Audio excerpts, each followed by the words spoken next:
Muaz and moms cooking চ্যানেলে আপনাদের সবাইকে স্বাগত। প্রতিবারের মতো আবারও কিছু রান্নাবান্না নিয়ে আপনাদের সামনে হাজির হয়েছি। প্রতিদিন সকালবেলা ঘুম থেকে উঠে যেন একটাই চিন্তা থাকে, আজকে কি রান্না করব, কি খেতে সবার ভালো লাগবে। তো বন্ধুরা, আজকে সেসবই আপনাদের সঙ্গে শেয়ার করব। আসসালামু আলাইকুম, আমি জাকিয়া সুলতানা বলছি পাঁচবিবি থেকে। আশা করছি সবাই অনেক ভালো আছেন। তো প্রথমেই দেখতে পেলেন আমার ছোট ছেলের বেগুন ভাজা ভীষণ পছন্দ।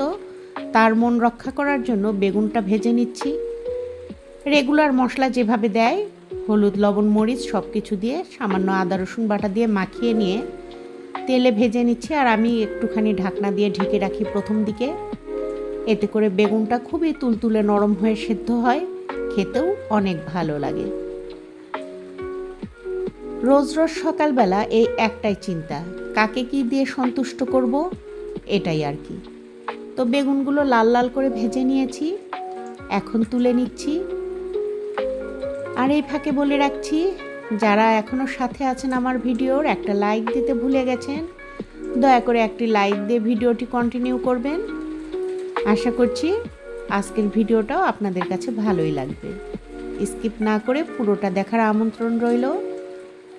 আর যারা চ্যানেলটি সাবস্ক্রাইব এখনও করেননি, আজকেই নতুন ভিজিট করছেন আমার চ্যানেল, দয়া করে একটি সাবস্ক্রাইব করে পাশে থাকা বেল আইকনটি বাজিয়ে অল অপশনে একটা ক্লিক দিয়ে দিবেন। এতে করে আমার সকল ভিডিওর নোটিফিকেশন আপনার কাছে আগে ভাগেই পৌঁছে যাবে।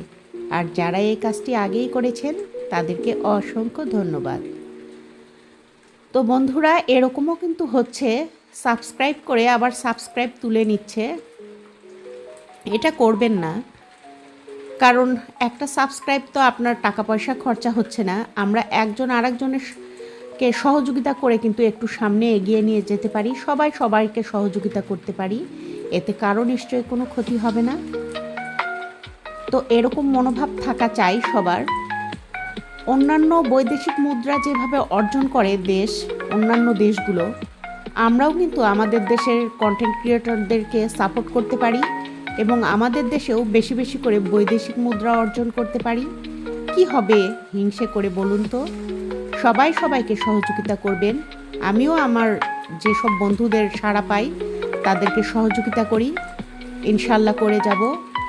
তো সবাই সবার অবস্থান থেকে উঠে দাঁড়াক, এটাই আজকে চাওয়া আমার ভীষণভাবে। তো দেখতেই পেলেন আমি ফুলকপি কেটে নিয়েছি, আর এখানে 2টা বাটা মাছ আমি মাঝখান থেকে কেটে নিয়ে লবণ হলুদ মাখিয়ে মাছগুলো ভেজে নিচ্ছি।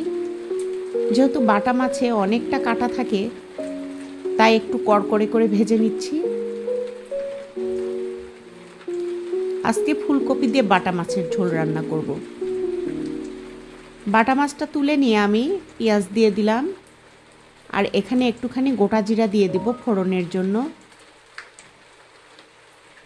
গোটা জিরাটা দিয়ে আবারও খুব ভালোভাবে আমি মিশিয়ে নিচ্ছি।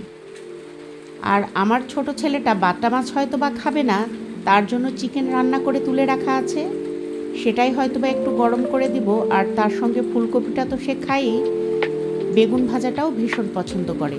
তো আজকের দুপুরবেলা এই দুটাই রান্না করছি। দিয়ে দিলাম হলুদ লবণ মরিচ সব কিছু, আদা রসুন পেস্ট দিয়ে খুব ভালোভাবে মিশিয়ে নিলাম। এখন একটুখানি কষা কষা করে নিচ্ছি। আর সবজিগুলোও দিয়ে দিলাম, সামান্য একটু আলু কেটে নিয়েছি 2টা। ফুলকপিটা দিয়ে খুব ভালোভাবে মশলার সঙ্গে মাখিয়ে নিচ্ছি।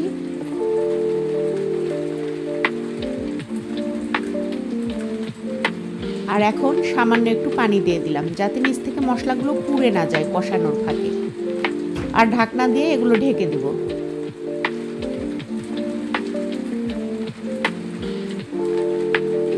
আর অনেকটা ফুলকপিটা সেদ্ধ হয়ে কমে গেছে পরিমাণে, দেখতেই পাচ্ছেন। আবারও উল্টে পাল্টে নাড়াচাড়া করে দিচ্ছি। আর খুব ভালোভাবে পানি দিব আমি এগুলো কষিয়ে নিয়ে ঝোলের জন্য।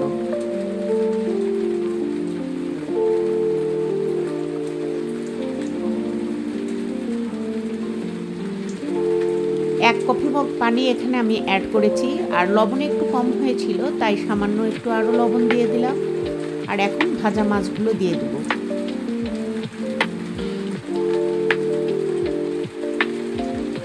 বাড়ির কর্তা বাটা মাছ খেতে খুবই পছন্দ করে। অন্যান্য যে কোনো কাঁটাযুক্ত মাছ তার কাছে কোনো প্রবলেম হয় না, তবে আমার ছেলের কাছে একটু প্রবলেম হয়। আর উপর থেকে একটা টমেটো কেটে ছোট ছোট করে ছড়িয়ে দিলাম, ঢাকনা দিয়ে কভার করে করে খুব ভালোভাবে ফুটিয়ে নিচ্ছি আর ঢাকনা দিয়ে ঢেকে দেব।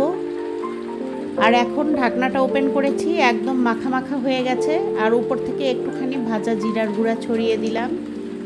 একদম মাখা মাখা থাকবে, খুব বেশি ঝোল থাকবে না। আর এখন একটা সার্ভিং বলে এগুলো সার্ভ করে দিয়েছি। ফুলকপিটা এত সুন্দর সেদ্ধ হয়েছে, একদম গলে যাচ্ছিল মমের মতো। আর বেগুন ভাজাটাও হয়েছে দুর্দান্ত।